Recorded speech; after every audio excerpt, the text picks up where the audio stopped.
और संयुक्त किसान मोर्चा की तरफ से 5 मार्च को चंडीगढ़ में होने वाले प्रदर्शन से पहले मुख्यमंत्री भगवंत मान के आदेश पर पंजाब पुलिस ने बड़ी कार्रवाई की है।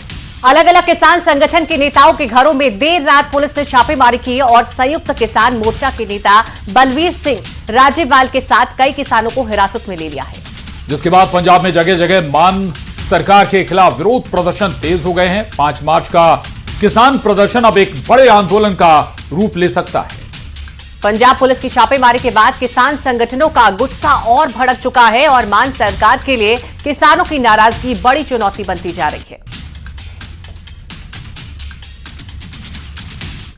वो बोला भी मैं जो है ना धरना तुरना नहीं लगने दूंगा। जब धरना आप लगाएंगे तो ये मैं आपसे बात नहीं करूंगा। अगर धरना बात करने का तरीका आज सही नहीं रहा। नहीं, आज पहले बहुत ठीक था, लेकिन लास्ट में पता नहीं क्या हुआ, एकदम भटक गई। 5 मार्च का जो प्रोटेस्ट करने जा रहे थे उसके बारे में आप क्या विचार हैं? आप करने जाएंगे? वो होएगा, दोनों तीनों जो कौन से सारी मिलके करेंगे सर? मिलके करेंगे। ਮੀਟਿੰਗ 'ਚ ਬਹੁਤ ਵਧੀਆ ਮਾਹੌਲ ਨਾਲ ਗੱਲਬਾਤ ਚੱਲ ਰਹੀ ਸੀ। ਬਹੁਤ ਸਾਰੇ ਮੁੱਦਿਆਂ ਤੇ ਸਹਿਮਤੀ ਬਣਦੀ ਗਈ ਤੇ ਅੱਧ ਵਿਚਾਲੇ ਜਾ ਕੇ ਹਾਲੇ 8 ਕੁ ਮੁੱਦਿਆਂ ਤੇ ਸੀ, 18 ਮੁੱਦੇ ਸੀ, 8 ਤੇ ਕੋਈ ਗੱਲਬਾਤ ਹੋਈ ਹੈ। ਚੀਫ ਮਿਨਿਸਟਰ ਨੇ ਕਿਹਾ ਮੈਂ ਜਾਣਾ ਹੈ, ਮੇਰੀ ਡਾਕਟਰ ਨਾਲ ਅਪਾਇੰਟਮੈਂਟ ਆ। ਉਹਦੇ ਬਾਅਦ ਉਹਨੇ ਛੇੜ ਲਈ ਤੁਸੀਂ 5 ਨੂੰ ਕੀ ਕਰਨਾ ਹੈ। ਅਸੀਂ ਕਿਹਾ ਜੀ ਹਾਲੇ ਤਾਂ ਗੱਲ ਚੱਲਦੀ ਹੈ, ਹਾਲੇ ਅਸੀਂ ਕੀ ਕਹਿ ਦਈਏ। ਗੁੱਸੇ 'ਚ ਆ ਗਿਆ, ਅੱਧ ਵਿਚਾਲੇ ਮੀਟਿੰਗ ਛੱਡ ਕੇ ਚਲੋ ਜੋ ਹੋਇਆ ਸਭ ਗਿਆ ਤੇ ਜਾਓ ਤੁਸੀਂ कर लो। पुराने किसान नेता आपने इससे पहले भी बहुत सारे कभी किसी चीफ मिनिस्टर को प्राइम मिनिस्टर लेवल तक मैंने नेगोशिएशंस की है, लेकिन कभी इतना गुस्से में आया हुआ किसी लीडर को नहीं देखा। तो 5 मार्च को क्या कर रहे हैं आप? आएंगे, चंडीगढ़ में आएंगे। पंजाब के मुख्यमंत्री भगवंत मान ने भी किसानों के आरोप पर सफाई पेश की है। भगवंत मान ने कहा है कि उन्होंने किसानों से सिर्फ आंदोलन खत्म करने की अपील की थी। मैं उठ के चले गए जी कल। मैं उठ के आया जी। हाँ जी, यही गल कहते मैं ये कह के आया कि जे तुहानू ये लगता है कि आ मीटिंग जिहड़ी है मैं डर के दित्ती है, वो कहंदे जे असी मोर्चे दा ऐलान ना करदे तां तुसीं सानू मीटिंग नहीं देनी सी जी।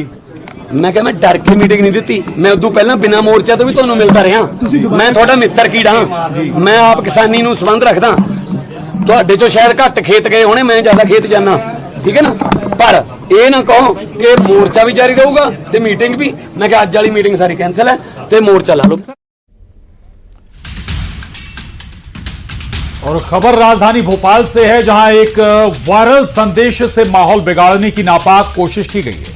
सोशल मीडिया के जरिए एक संदेश वायरल हो रहा है जिसमें लिखा है रमजान का महीना है, इसलिए मुस्लिम दुकानदारों से ही खरीदारी करें।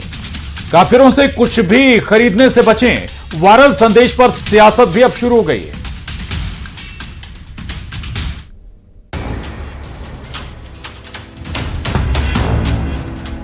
रमजान का पाक महीना है, लेकिन एक नापाक फरमान ने माहौल बिगाड़ने की कोशिश की है।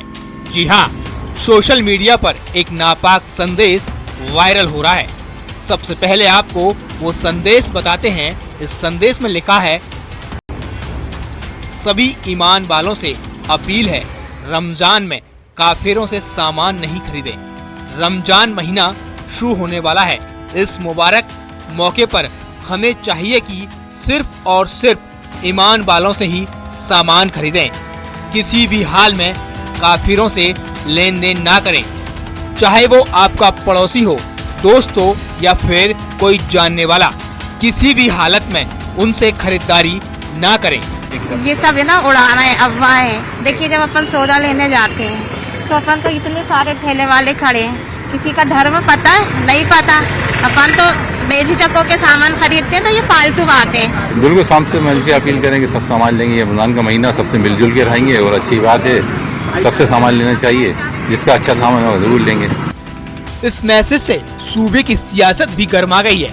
कैबिनेट मंत्री बिस्वास सारंग ने कहा, ये तुष्टीकरण की राजनीति है जो बिल्कुल गलत है।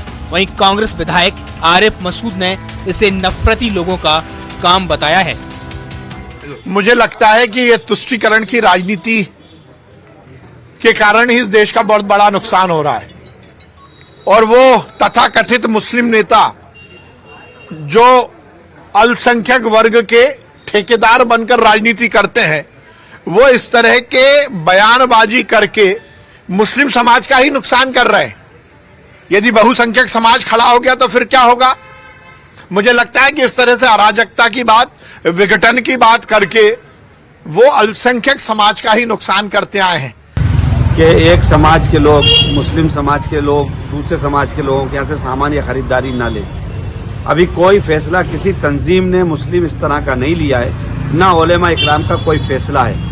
किसी इंडिविजुअल का हो सकता है, और ये काम तो लोगों को नफरत फैलाने वाले लोगों का है। हम लोगों का तो इंसानियत, अमन, मोहब्बत वाला है, और ऐसा कोई फैसला अभी किसी उलेमा और बड़ी तंजीम ने नहीं लिया है।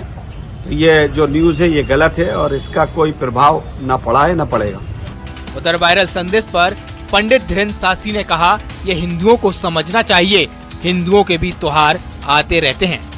तो यहाँ पर सबको अपनी अपनी धार्मिक गतिविधियों में सम्मिलित होने की, अपने अन्य मजहब जो हैं उन मजहबों को अपने प्रचार प्रसार की सबको स्वतंत्रता है। तो वे हमारे हिसाब से तो स्वतंत्रता रूप से अपनी आस्था को और दृढ़ करके खरीदारी ना करें। ऐसा किसने कहा है? सोशल मीडिया पे चल रहा है, मुस्लिम समाज के लोग चला रहे हैं। हम तो कुछ नहीं कह सकते। ये हिंदुओं को समझना चाहिए, हिंदुओं को आगे से तैयारी रखनी चाहिए। हिंदुओं के भी त्योहार आते रहते हैं।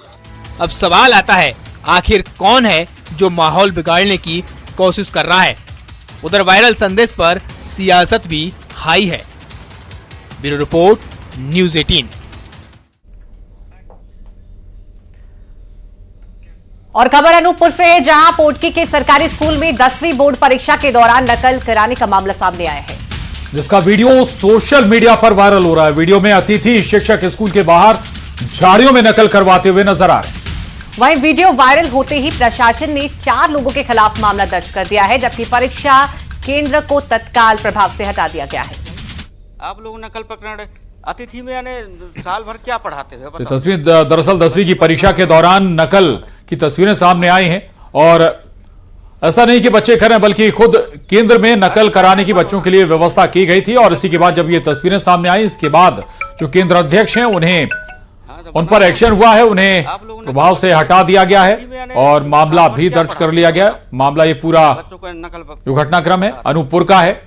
एक पोटकी का सरकारी स्कूल है ये, जहां पर 10वीं का एग्जाम चल रहा था, बोर्ड के एग्जाम चल रहे थे, लेकिन एग्जाम के दौरान जमकर नकल कराई जा रही थी।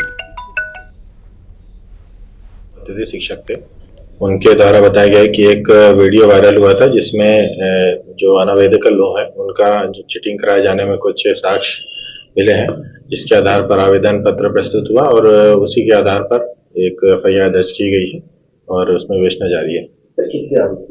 4 आरोपी जो है वो आवेदन पत्र में लिख किए गए।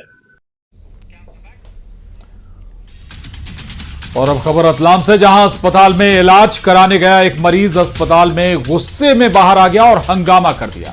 दरअसल अस्पताल पर आरोप था कि मरीज को बेहोश बताकर परिजनों पर महंगी दवाई लगाने का दबाव बनाया जा रहा था, लेकिन इस बीच मरीज ने सड़क पर आकर पोल खोल दी।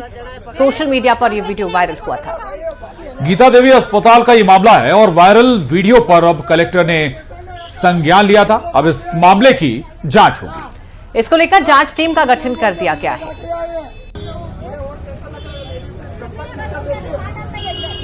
विभिन्न सोशल मीडिया और मीडिया के विभिन्न माध्यमों से संज्ञान में आया था। इसके संबंध में श्रीमान कलेक्टर महोदय द्वारा आवश्यक निर्देश प्रदान किए गए हैं। उसमें CMHO साहब ने 3 सदस्यों का जो है इसमें जांच दल नियुक्त कर दिया है और जांच दल अपना जांच की कार्रवाई कर रहा है। GD हॉस्पिटल को लेकर ये मामला सामने आया। और भोपाल को लेकर सीएम डॉक्टर मोहन यादव ने बड़ा ऐलान कर दिया है। राजधानी के प्रमुख मार्गों पर महापुरुषों के नाम से द्वार बनेंगे। सीएम ने कहा कि भोपाल की पहचान वीर शासकों से रही है और उनके गौरवशाली इतिहास को जन जन तक पहुंचाएंगे। हमारी सरकार ने तय किया कि हमारी राजधानी का गौरवशाली अतीत है, उस अतीत को सामने लाने की आवश्यकता है। इसलिए राजधानी के द्वारों, प्रमुख मार्गों पर ऐसे महापुरुषों के नाम जैसे राजा भोज, विक्रमादित्य इत्यादि के नाम से द्वार बनाए जाएंगे, जिससे भोपाल और मध्य प्रदेश का गौरवशाली इतिहास अपने आप में हमको पुनः उस दौर पर ले जाए जिसके कारण से मध्य प्रदेश गौरवान्वित हुआ। और अब बात बीजेपी सांसद विवेक बंटी साहू के उस बयान की जिस पर सियासत हाई हो गई है। दरअसल छिंदवाड़ा से सांसद बंटी साहू ने कमलनाथ को लेकर एक बयान दिया था, जिस पर कांग्रेस हमलावर हो गई है। कांग्रेस ने बंटी साहू के खिलाफ प्रदर्शन कर चेतावनी दी है। कांग्रेस विधायक ने कहा कि अगर कमलनाथ पर अंगुली उठेगी तो छिंदवाड़ा में लाखों लोगों की लाशें बिछ जाएंगी। वहीं कांग्रेस विधायक विजय चौरे की चेतावनी पर खेल मंत्री विश्वास सारंग भड़क गए हैं। उन्होंने कहा है, ऐसे बयान बर्दाश्त नहीं होंगे।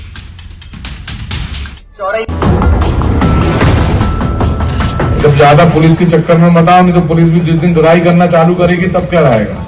अगर कमलनाथ जी के ऊपर उंगली उठेगी तो सबसे पहले लाखों लोगों की लाशें छिंदवाड़ा में बिछेगी। छिंदवाड़ा में बीजेपी के सांसद बंटी साहू ने कमलनाथ पर जोरदार हमला बोला है, जिस पर एमपी में सियासत गर्मा गई है। पहले आपको बंटी साहू का बयान सुनाते हैं। जनता ने तो धुलाई कर दी आपकी, जब ज्यादा पुलिस के चक्कर में मत आओ, नहीं तो पुलिस भी जिस दिन धुलाई करना चालू करेगी तब क्या रहेगा। तो ऐसे लोग हैं, इनसे बच के रहें। इसी बयान पर घमासान मच गया है। छिंदवाड़ा में कांग्रेस कार्यकर्ताओं ने विरोध प्रदर्शन किया।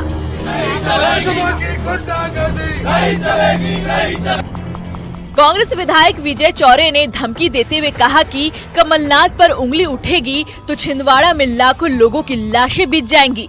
कांग्रेस के बयान पर बीजेपी ने पलटवार किया है। मंत्री विश्वास सारंग ने पलटवार करते हुए कहा कि ऐसे बयान बर्दाश्त नहीं किए जाएंगे। इन्होंने कलेक्टर को जेब में रखा है, इन्होंने एसपी को जेब में रखा है, और इस मंच से हम बताना चाहते हैं कि कलेक्टर एसपी कान खोलकर सुन ले। अगर कमलनाथ जी के ऊपर उंगली उठेगी तो सबसे पहले लाखों लोगों की लाशें छिंदवाड़ा में बिछेगी, और इसका संपर्क और सामना करने के लिए कांग्रेस का एक एक कार्यकर्ता आपके साथ है। 1984 में हो सकता है कांग्रेस की सरकार रही होगी और आप बच गए। अब कानून की सरकार है, अब नियम और कायदे की सरकार है। इस तरह से बयानबाजी न सहन की जाएगी न बख्शी जाएगी।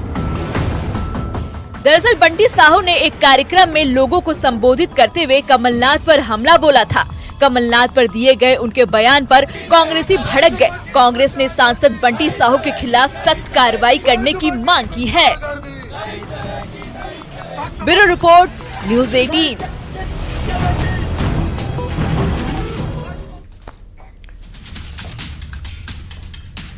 और अगली खबर बैतूल से है, जहां निजी बैंक के कस्टमर के साथ फर्जीवाड़े का मामला सामने आया है। बैंक कर्मचारियों पर credit card, FD, self cheque के जरिए फर्जीवाड़े का आरोप लगा है। 6 से ज्यादा कस्टमर्स ने शिकायत दर्ज कराई और आरोप लगाया कि उनका पैसा सट्टेबाजी में इस्तेमाल हो रहा है। वहीं मामले में कलेक्ट्रेट ने जांच के आदेश दिए हैं।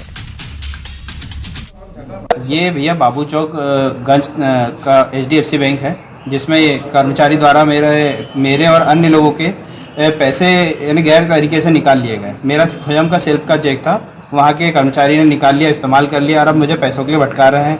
इन लोगों की कई लोगों की FD है, FD का पैसा है ही नहीं FD में, और FD के कागज दे दिए गए हैं।